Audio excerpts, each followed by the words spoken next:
Mən Tural Sədalı bu mahnını bütün dinləyicilərimə təqdim edirəm. Download from your WS. İskal Studio təqdim edir.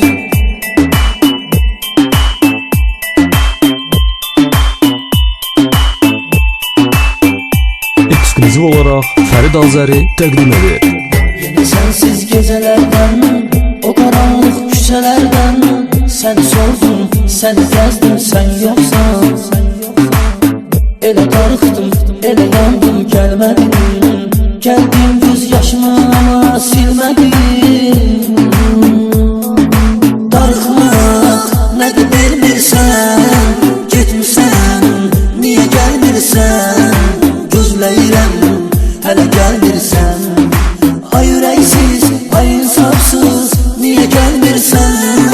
Darıxmaq nədir bilmirsən, getmirsən, niye gelmirsən? Gözləyirəm, hələ gəlmirsən.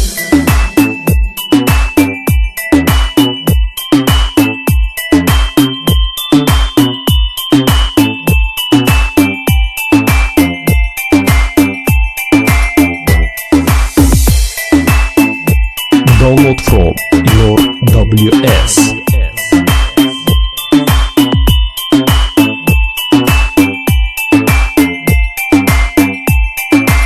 Her çəkəndə ismini titredir bu qəlbimi. Ağlayıram, gülməyirəm ki sən yoxsan. Hara baxdım, səni gəzdim, hardasan? Bu həsrətə bəsdir dözdüm, hardasan? Darıxmaq nədir bilmirsən, getmirsən, niyə gəlmirsən? Gözləyirəm, hələ gəlmirsən. Ay yüreksiz, ay insafsız, niye gelmirsən? Darıxmaq nədir bilmirsən, getmirsən, niye gelmirsən? Gözləyirəm, hələ gəlmirsən. Download from your WS.